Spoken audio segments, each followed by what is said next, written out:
നമസ്കാരം സനോജി. നമസ്കാരം. നമ്മുടെ അമ്മയിൽ ആകപ്പാട പ്രശ്നമാണ്. അമ്മ തകരുമോ വാഴുമോ, അല്ലെങ്കിൽ എന്താണ് പ്രശ്നം?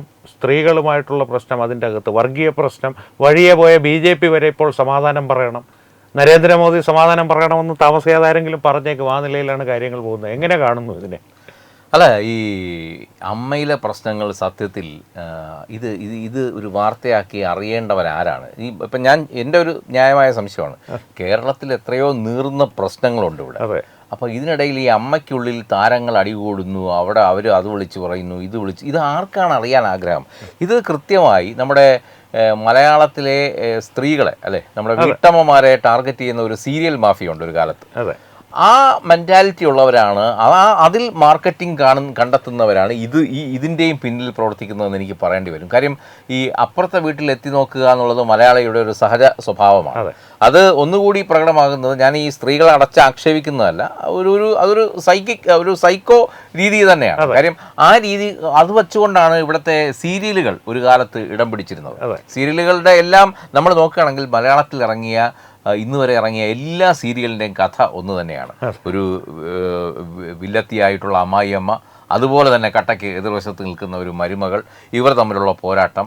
ഇവരിൽ ഈ സിനിമയെ അപേക്ഷിച്ച് നമ്മൾ സീരിയലിൽ വരുമ്പോൾ കാണുന്നത്, സീരിയലിലുള്ള ആണുങ്ങളെല്ലാം വളരെ പാവത്തന്മാരാണ്. ഇതിൻ്റെ ഇടയിൽ പെട്ടുപോകുന്ന ഒരു പാവം പുരുഷന്റെ കഥയായിരിക്കും പലപ്പോഴും ഈ സീരിയലുകളുടെ പ്രമേയം. ഞാൻ ഈ സീരിയലിനെയോ അഭിനേതാക്കളെയോ ഒന്നും അടച്ചാക്ഷേപിക്കുന്നതല്ല. പക്ഷെ കാലാകാലങ്ങളിലായി ഞാനൊക്കെ അതിനൊപ്പം വളർന്നു വന്നതാണ്. നമ്മളൊക്കെ സമാന്തരമായി വന്നതാണ്. നമ്മൾ ഈ മീഡിയ വർക്ക് ചെയ്യുമ്പോൾ തന്നെ നമ്മൾ വർക്ക് ചെയ്തിട്ടുള്ള പല മീഡിയകളിലും സീരിയലുകൾ ഉണ്ടായിരുന്നിട്ടുണ്ട്. അപ്പോൾ അതുകൊണ്ട് തന്നെ ഇതൊക്കെ കണ്ടും കേട്ടും വളർന്നിട്ടുള്ളതാണ്. അപ്പോൾ അത് അടുത്ത് നിന്ന് നോക്കുമ്പോൾ പല സീരിയലിലും ഡബ് ചെയ്തിട്ടുള്ള ഒരാളാണ് ഞാൻ, കഥാപാത്രങ്ങൾക്ക് ശബ്ദം കൊടുത്തിട്ടുള്ള ഒരാളാണ് ഞാൻ. അപ്പോൾ അതിൻ്റെയൊക്കെ അടിസ്ഥാനത്തിൽ, അതിൻ്റെയൊക്കെ അനുഭവത്തിൻ്റെ വെളിച്ചത്തിലാണ് പറയുന്നത്. മിക്കതിൻ്റെയും കഥയൊക്കെ ഏകദേശം ഒന്നുപോലെ തന്നെയാണ്, വലിയ വ്യത്യാസമൊന്നുമില്ല. പിന്നെ സിനിമ പോലെ വലിയൊരു പ്ലാനിംഗ് ഒന്നും ഈ സീരിയലുകൾക്കില്ല. പലപ്പോഴും ഇന്ന് അവൈലബിൾ ആയിട്ടുള്ള ആർട്ടിസ്റ്റുകൾ ആരെന്ന് നോക്കിയിട്ട് അവിടെ ഇരുന്ന് കഥ എഴുതി ഉണ്ടാക്കി ഇതിനെങ്ങനെ വലിച്ചു നീട്ടി ഒരു ലക്ഷ്യബോധമില്ലാതെ കൊണ്ടുപോകും. ഞാൻ ഇത് പറയാൻ കാര്യം, ഏകദേശം അതിൻ്റെ അതേ ഒരു രീതിയാണ് ഈ അമ്മയുമായി ബന്ധപ്പെട്ടിട്ടുള്ള വിവാദങ്ങളിൽ നമ്മൾ കാണുന്നത്. ഇത് അവിടെ എന്ത് നടക്കുന്നു? ലക്ഷ്മിപ്രിയ ഇന്ന് നീനാക്കുറുപ്പിനെ ചീത്ത പറഞ്ഞോ, അല്ലെങ്കിൽ നീനാക്കുറുപ്പ് ലക്ഷ്മിപ്രിയയെ ചീത്ത പറഞ്ഞോ, മറ്റേ ഉഷാ ഹസീന എന്ത് പറഞ്ഞു, അൻസിബയുടെ പ്രതികരണം എന്താണ്? ഇങ്ങനെ കുറേ ഞാൻ ചോദിക്കട്ടെ, ഈ മലയാള സിനിമയ്ക്ക് വിലപ്പെട്ട സംഭാവനകൾ നൽകിയ എത്ര സ്ത്രീരത്നങ്ങളുണ്ട് ഇന്നിപ്പോൾ ഈ പറയുന്ന കൂട്ടത്തിൽ? നമുക്ക് ഇവരൊന്നും വില കുറച്ച് കാണുന്നതല്ല. പക്ഷേ ഈ അമ്മ എന്ന് പറഞ്ഞൊരു സംഘടന തുടങ്ങിയത് മലയാളം സിനിമയിലെ ഒരുപാട് താരങ്ങൾ, അല്ലേ, വലിയൊരു സംഘടനയാണ്. സുരേഷ് ഗോപി ഉൾപ്പെടെയുള്ളവർ, മധുസാറിനെ പോലെയുള്ളവർ, ഇവരെല്ലാം, മധുസാറായിരുന്നു ആദ്യത്തെ പ്രസിഡന്റ്. അത്രയുള്ള സ്ഥാപക അംഗങ്ങൾ എന്ന് പറയുന്നത് മലയാള സിനിമയിലെ ഗരിമയുള്ള താരങ്ങൾ തന്നെയാണ്. സിനിമയിലെ ഒരുപാട് കലാകാരന്മാർ, ഈ എല്ലാവരും മോഹൻലാൽ സൂപ്പർ താരങ്ങളല്ലല്ലോ. അപ്പം ഈ വന്നും ഒരു സിനിമയിൽ 2 സിനിമയിലും വന്നു പോയവരുണ്ട്, ഒട്ടനവധി സിനിമകളിൽ അഭിനയിച്ചിട്ടും പച്ച പിടിക്കാത്തവരുണ്ട്, അവസാനം ജീവിതം വഴിമുട്ടിയവരുണ്ട്. ഇവരെയൊക്കെ രക്ഷിക്കുക എന്നുള്ളൊരു ഉദ്ദേശം കൂടിയുണ്ട്. ഇതിനൊരു മറുവശം, ഒരു ജീവകാരുണ്യ പ്രവർത്തനത്തിന്റെ ഒരു മുഖം കൂടി അമ്മയ്ക്ക് പണ്ട് കാലത്തുണ്ടായിരുന്നു. അല്ല, ഇത് ഞാൻ പറഞ്ഞു വന്നത്, ഈ ജീവകാരുണ്യ പ്രവർത്തനത്തിന് വേണ്ടി തുടങ്ങിയ ഒരു സംഘടന ഇപ്പോൾ അതൊരു എന്താ പറയാൻ, ഒരു കോർപ്പറേറ്റ് ലെവൽ മാർക്കറ്റിംഗ് സ്റ്റൈലിൽ പ്രവർത്തിക്കുന്ന ഒരു സംഘടനയായി മാറിയിരിക്കുന്നു എന്നുള്ളതാണ്. ഒരു ചെറിയ ഉദാഹരണം പറയാം. ഇപ്പോൾ നമ്മൾ അമ്മ പരിപാടിയുടെ ഏറ്റവും വലിയ മാർക്കറ്റിംഗ് നടക്കുന്നത് ഇതിൻ്റെ താരങ്ങൾ വന്നിറങ്ങുന്ന എൻട്രി വേദിയിലാണ്, റെഡ് കാർപ്പറ്റ്. അവിടെ ഈ ഒരു പറ്റം യൂട്യൂബേഴ്സും മീഡിയാസും ഈ ക്യാമറയുമായി നിൽക്കുന്നു. ഓരോ താരങ്ങളുടെ കാറ് പരിചയപ്പെടുത്തിക്കൊണ്ടാണ് തുടങ്ങുന്നത്. ആരൊക്കെ ഏതൊക്കെ കാറിൽ വന്നിറങ്ങുന്നു അത് തുടങ്ങി ഇതെല്ലാം ഈ കണ്ടന്റ് ക്രിയേറ്റേഴ്സിന് ഓരോ അവരുടെ കയ്യിൽ ധരിച്ചിരിക്കുന്ന വാച്ച് ഏതാണ്, അവരിട്ടിരിക്കുന്ന ഡ്രസ്സ് ഏതാണ്, അവരുടെ കൂളിംഗ് ഗ്ലാസ് ഏതാണ്, ഷൂസ് ഏതാണ്, തുടങ്ങി സകലതും മാർക്കറ്റ് ചെയ്യുന്ന തരത്തിലുള്ള ഇത് കണ്ടറിഞ്ഞുകൊണ്ട് ഇപ്പോൾ അമ്മയുടെ ആൾക്കാർ ഒരു പരിപാടി ചെയ്തിട്ടുണ്ട്. എന്നാൽ ശരി, ഇവരെന്തായാലും എടുക്കുന്നുണ്ട്, ഇതൊന്ന് കളർഫുൾ ആയിക്കൊള്ളട്ടെ എന്ന് വിചാരിച്ച് അവർ കുറെ മാർക്കറ്റിംഗ് ബ്രാൻഡുകളെ പിടിച്ച് ഇതിന്റെ ബാക്ക് ഡ്രോപ്പ് ആയിട്ട് വെച്ചിട്ടുണ്ട്. അപ്പൊ ഇപ്പൊ നമ്മൾ ഇവരുടെ മമ്മൂട്ടിയുടെ അല്ലെങ്കിൽ മോഹൻലാലിന്റെ കാർ ആ വേദിയിൽ വന്ന് എൻട്രി നിൽക്കുന്നതിന്റെ ബാക്കിൽ നമ്മൾ നോക്കിക്കഴിഞ്ഞാൽ ലോകോത്തര ബ്രാൻഡുകളുടെയൊക്കെ പരസ്യങ്ങൾ കൂടി കാണാം. കൃത്യമായിട്ടുള്ള പ്ലേസിങ്ങുകളാണ്. അപ്പോൾ ശരിക്കും ഒരു ഇവന്റ് ആക്കി മാറ്റുകയാണ്. ഇത് അമ്മയിലെ പ്രശ്നങ്ങൾ, ഇപ്പം നടന്ന മീറ്റിംഗ് എന്ന് പറഞ്ഞാൽ അവിടുത്തെ ഏറ്റവും വലിയൊരു ക്രൈസിസ് സംസാരിക്കാൻ വേണ്ടിയുള്ള ഒരു ജനറൽ ബോഡിയായിരുന്നു. അതുപോലും അവർ കൃത്യമായി മാർക്കറ്റ് ചെയ്തു എന്നുള്ളതാണ് കാര്യം. ഓക്കെ, അവർക്കും ഈ സംഘടനയ്ക്ക് നിലനിന്ന് പോകണമല്ലോ.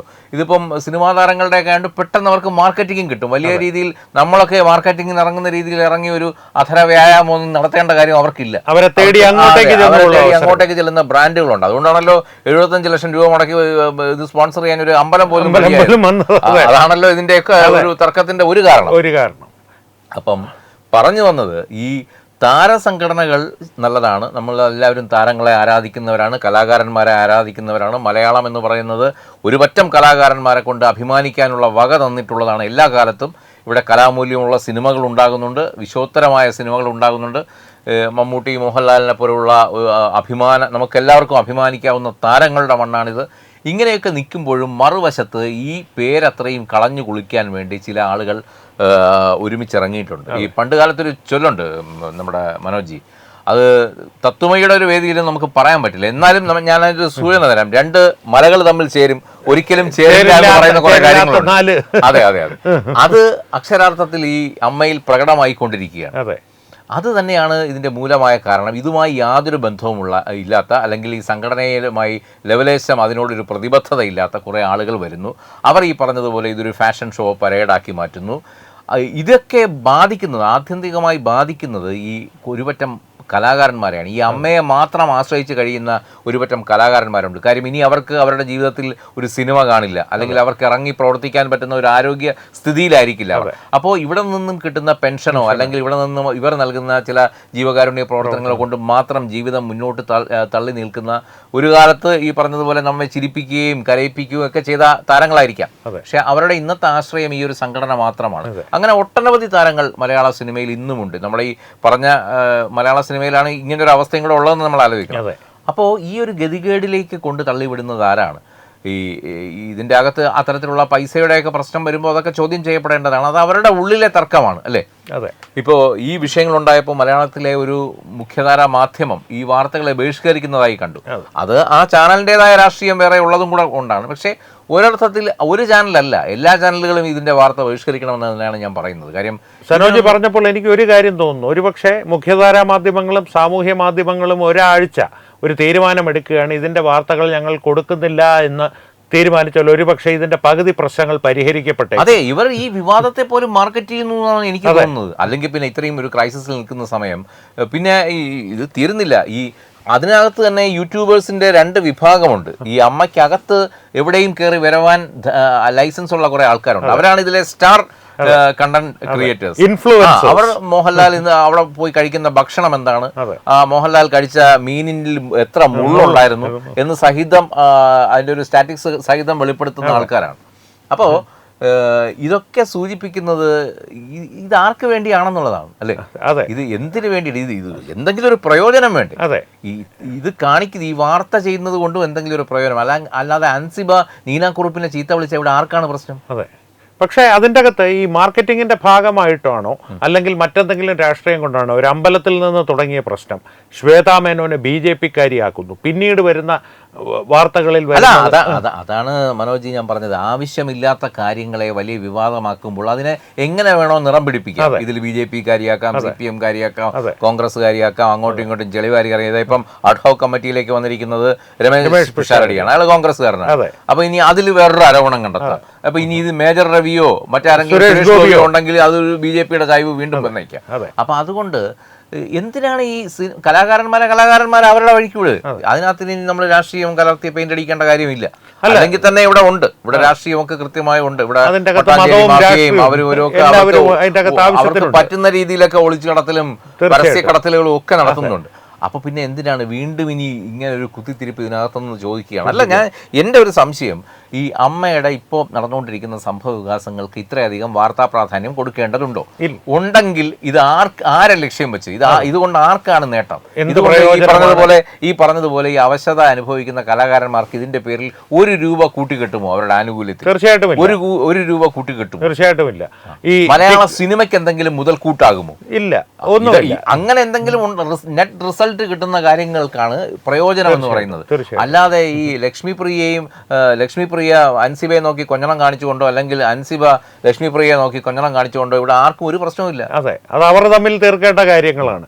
ഇനി അമ്മയുടെ കാര്യം അവസാനമായിട്ട് നമുക്കൊരു ധാരണയുള്ളത്, മര്യാദയ്ക്ക് നടന്നുകൊണ്ടിരുന്ന ഒരു സംഘടന കുത്തഴിഞ്ഞ് ഏതാണ്ട് തകരുവാൻ പോകുന്നു. പക്ഷെ ഇവിടെ ഒരു കാര്യം പ്രസക്തമാണ്. അമ്മ നടത്തിയ കലാപരിപാടികളാകട്ടെ, അമ്മ ഈ അവശ കലാകാരന്മാർക്ക് വേണ്ടിയിട്ട് ഫണ്ട് സ്വരൂപിക്കാനായിട്ട് എടുത്ത് 2020 എന്ന സിനിമയാകട്ടെ, ഇതിൻ്റെ എല്ലാം ചുക്കാൻ പിടിക്കാൻ ഒരു തരത്തിൽ അല്ലെങ്കിൽ മറ്റൊരു തരത്തിൽ ഒരു വ്യക്തി ഉണ്ടായിരുന്നു, ദിലീപ്. അക്കാലത്ത് ദിലീപ് അമ്മയിലുണ്ടായിരുന്ന കാലത്ത് അമ്മ മര്യാദയ്ക്ക് നടന്നിരുന്നു എന്ന് ഇപ്പോൾ പലരും പറഞ്ഞു തുടങ്ങിയിട്ടുണ്ട്. എൻ്റെ ഒരു ചോദ്യം, അമ്മയെ രക്ഷിക്കാൻ ദിലീപ് തിരികെ വരുമോ? അല്ല, തീർച്ചയായിട്ടും അങ്ങനെയുള്ള ചില കാര്യങ്ങളൊക്കെ പറയുന്നുണ്ട്. പക്ഷേ എത്രത്തോളം അതിൽ സത്യം ഉണ്ടെന്നുള്ളത് ഇനിയിപ്പോൾ വരും കാര്യങ്ങളിലൂടെ നമുക്ക് പറയാൻ പറ്റും. പക്ഷേ ഇതിൽ ഈ കീ ഫാക്ടറായിട്ട് ഒരാൾ നിന്നേ പറ്റൂ. അതെ, ഇല്ലേ? അതെ. ഇപ്പം ഞാൻ പറയുന്നത് വളരെ തിരക്കുള്ള നടന്മാരാണ് മമ്മൂട്ടി, മോഹൻലാൽ തുടങ്ങിയവരൊക്കെ. അവരെ കൊണ്ടൊന്നും ഈ സംഘടനയെ നിയന്ത്രിച്ചുകൊണ്ട് പോകാൻ പറ്റില്ല. കാര്യം അവർക്ക് അവരുടേതായ തിരക്കുകൾ തന്നെ പലപ്പോഴും അവർക്ക് നിയന്ത്രിക്കാൻ പറ്റും. അപ്പോൾ അതുകൊണ്ട് തന്നെ അവർ അതിൽ നിന്നൊക്കെ മാറി മറ്റ് ഒരു വിഭാഗത്തിന്, അതായത് ഇതിൽ ക്രിയാത്മകമായി ഇടപെട്ട് പരിഹരിക്കാൻ പറ്റുന്ന, നേരത്തെ ഇപ്പം മധുസാറിൻ്റെ കാര്യമൊക്കെ പറഞ്ഞു, അതുപോലെ മുതിർന്ന അംഗങ്ങളൊക്കെ വന്ന് ഇതിനെ നല്ല രീതിയിൽ മുന്നോട്ട് കൊണ്ടുപോകാൻ പറ്റണം. വളരെ ഈ പറഞ്ഞതുപോലെ ഈ അമ്മ എന്ന സംഘടനയുടെ ഉദ്ദേശ ലക്ഷ്യം എന്താണെന്ന് മനസ്സിലാക്കി പ്രവർത്തിക്കുന്ന, അല്ലാതെ ഇത് വെറും ഫാഷൻ ഷോ നടത്താനോ മാർക്കറ്റിംഗ് ഒരു ചരക്കാക്കി മാറ്റാനോ മാത്രം അമ്മയെ മാറ്റുമ്പോഴാണ് ഇവരൊക്കെ അമ്മയ്ക്ക് പിറക്കാത്ത മക്കളായി മാറുന്നത്. അതുകൊണ്ട് ഈ തന്തയ്ക്ക് പിറക്കാത്ത മക്കളെന്നുള്ളത് അമ്മയ്ക്ക് പിറക്കാത്ത മക്കളെന്ന് നമുക്ക് മാറ്റി എഴുതേണ്ടി വരും ഇവിടെ. അപ്പൊ ആ ഒരു അവസ്ഥയിലേക്ക് കൊണ്ടുപോകാതിരിക്കാൻ ഇപ്പൊ ദിലീപെങ്കിൽ ദിലീപ്, അയാൾക്കെതിരെയുള്ള ഒരു കുറ്റാരോപണമുണ്ട്. അത് അല്ലാന്ന് കോടതി കുറ്റവിമുക്തനാണ് ഇപ്പൊ, ഇല്ലേ? കുറ്റവിമുക്തനാണെങ്കിൽ അയാള് ഇത് ഈ പറഞ്ഞതുപോലെ 2020 എന്നൊരു സിനിമയിലൂടെ അവശ കലാകാരന്മാരെ രക്ഷിക്കാൻ ഒരു മുൻകൈ എടുത്തിറങ്ങിയതാണ്. അപ്പൊ അതിന് അയാൾക്ക് കഴിയുമെങ്കിൽ എല്ലാവരും കൂടെ ചേർന്ന് അയാളെ കൊണ്ടുവരുന്നതിൽ എന്താ തെറ്റ്? അത് തന്നെയാണ് ഇപ്പൊ എല്ലാവരും ചോദിക്കുന്നത്. അതെ, തീർച്ചയായിട്ടും. അപ്പോൾ അങ്ങനെ എന്തെങ്കിലും നല്ലത് നടക്കട്ടെ. കാരണം ഈ അവശ കലാകാരന്മാർക്ക് ലഭിച്ചുകൊണ്ടിരുന്ന ഒരു സഹായം മുടങ്ങിപ്പോകാതിരിക്കട്ടെ. അത് മാത്രമേ ഉള്ളൂ നമ്മളെ സംബന്ധിച്ച് ഇതിനുള്ള ഒരു പ്രസക്തി. അല്ലാതെ ഒരു കാര്യം കൂടെ പറഞ്ഞോട്ടെ, ഇപ്പോൾ മലയാള സിനിമ എന്ന് പറയുന്നത് ഞാൻ നേരത്തെ പറഞ്ഞതുപോലെ നമുക്ക് എല്ലാവർക്കും അഭിമാനിക്കാൻ പറ്റുന്ന വലിയൊരു ഇൻഡസ്ട്രിയാണ്. ഇന്ന് മലയാള സിനിമ മാറ്റി നിർത്തിയിട്ട് ഒരു ഇൻഡസ്ട്രി നമുക്ക് ഇവിടെ ചിന്തിക്കാൻ പറ്റില്ല. ഇപ്പോൾ സർക്കാർ പോലും ബഡ്ജറ്റിൽ ഒരു ഇൻഡസ്ട്രിയായി വിലയിരുത്തിക്കൊണ്ട് തന്നെയാണ് അവർക്ക് വേണ്ടി ബഡ്ജറ്റ് മാറ്റി വെച്ചിരിക്കുന്നത്, അല്ലെ? ആദ്യമായി ഇന്ന് മമ്മൂട്ടി പത്മഭൂഷൺ ഏറ്റുവാങ്ങുകയാണ്. അപ്പൊ ഇതൊക്കെ ഈ ഓരോ നിമിഷവും നമുക്ക് അഭിമാനിക്കാൻ വകയുള്ള ഒരുപാട് കാര്യങ്ങളുണ്ട്. ഇതാ ഇപ്പൊ ഇന്ന് കുറച്ചു മുമ്പേ ഞാൻ മോഹൻലാലിന്റെ ഒരു റീല് കാണുകയായിരുന്നു. അദ്ദേഹം തന്നെ പറയുന്നുണ്ട്, കിരീടത്തിന്റെ റിലീസിംഗ് വേളയിൽ അദ്ദേഹം തന്നെ പറയുന്നുണ്ട്, 1 വർഷം കൂടി കഴിയുമ്പോൾ ഞാൻ മലയാള സിനിമയിൽ 50 വർഷം തികക്കുകയാണ്. ഇതൊക്കെ നമുക്ക് വലിയ നേട്ടമാണ്. അപ്പോ അപ്പോ ഇവരെയൊക്കെ നെഞ്ചിൽ വെച്ച് ആരാധിക്കുകയും ഇവരോടൊപ്പം ഒരു ജീവിതയാത്രയിലൂടെ സഞ്ചരിക്കുകയും ചെയ്യുന്നവരാണ് നമ്മൾ ഉൾപ്പെടെയുള്ള മലയാളികൾ. അപ്പോൾ മലയാളികൾ തിരിച്ചു പ്രതീക്ഷിക്കുന്ന ഒരു കാര്യമുണ്ട് ഇവരിൽ നിന്ന്. ഇവരൊക്കെ വലിയ താരങ്ങളാണെന്ന് പറയുമ്പോൾ ആ രീതിയിലുള്ള ചില പെരുമാറ്റങ്ങളും ഇവരിൽ നിന്ന് പ്രതീക്ഷിക്കുന്നുണ്ട്. അല്ലാതെ ഇത്തരത്തിൽ ആ നിലവാരത്തിൽ താഴെ ഇറങ്ങി നിന്ന് ഈ ചന്തപ്പെണ്ണുങ്ങളെ പോലെ അങ്ങനെയൊക്കെ പറയാനൊരു വിഷമമുണ്ട്. പക്ഷെ പറയാതിരിക്കാൻ നിർവാഹമില്ല. പൊളിറ്റിക്കൽ കറക്റ്റ്നെസ് അവര് കാണിക്കാത്തടത്തോളം നമ്മളത് എത്രത്തോളം കാണിക്കണം. തത്വമയുടെ ഒരു നിലവാരം കേരളത്തിലെ ഒരു കാലത്തെ രാഷ്ട്രീയത്തിനേക്കാൾ തരം താഴ്ന്ന നിലപാടിലേക്ക് ഇവർ പോയി പറയേണ്ടി വരും. ശിവൻകുട്ടി ടീമിനെ ഒഴിച്ചു നിർത്തിയ മലയാള സിനിമയിൽ ഈ പറഞ്ഞതുപോലെ നീറുന്ന ഒരുപാട് പ്രശ്നങ്ങളുണ്ട്. അവിടുത്തെ ഈ വനിതാ ആർട്ടിസ്റ്റുകൾ നേരിടുന്ന പ്രശ്നങ്ങൾ, അതിനുള്ളിലെ യൂണിറ്റിലെ അംഗങ്ങൾ നേരിടുന്ന പ്രശ്നങ്ങൾ, നല്ല ശൗചാലയങ്ങളില്ലാതെ മുതൽ അങ്ങനെ ഒരുപാട് പ്രശ്നങ്ങളുണ്ട്. ഈ സംഘടന മുന്നിട്ടിറങ്ങി നിന്ന് പരിഹരിക്കേണ്ട സിനിമയ്ക്കുള്ളിലെ ഒരുപാട് പ്രശ്നങ്ങളുണ്ട്. അതൊന്നും കാണാതെ ഇങ്ങനെ 2-3 പേരിൽ ഒതുങ്ങി അവരെ അങ്ങോട്ടും ഇങ്ങോട്ടും കൊഞ്ഞണം കുത്തി വഴക്ക് കൂടി പിച്ചി നുള്ളി പറഞ്ഞുകൊണ്ട് ഈ പ്രശ്നത്തിനെ നീട്ടിക്കൊണ്ടു പോകുന്നതാണ് അൺസഹിക്കബിൾ എന്ന് ഈ ഒരു നിമിഷത്തിൽ മലയാളിയുടെ നിലവാരമാണ് ഇതുകൊണ്ട് മൊത്തത്തിൽ ഇടിയുന്നതെന്ന് തോന്നുന്നു. എന്തായാലും കാത്തിരുന്ന് കാണാം. അമ്മയെ രക്ഷിക്കാൻ ദിലീപ് വരുമോ അതോ അമ്മ ഇല്ലാതെ മലയാള സിനിമ മുന്നോട്ട് പോകുമോ എന്നുള്ളത് കാത്തിരുന്ന് കാണാം. വളരെ നന്ദി സനോജ്. നമസ്തേ. നമസ്തേ.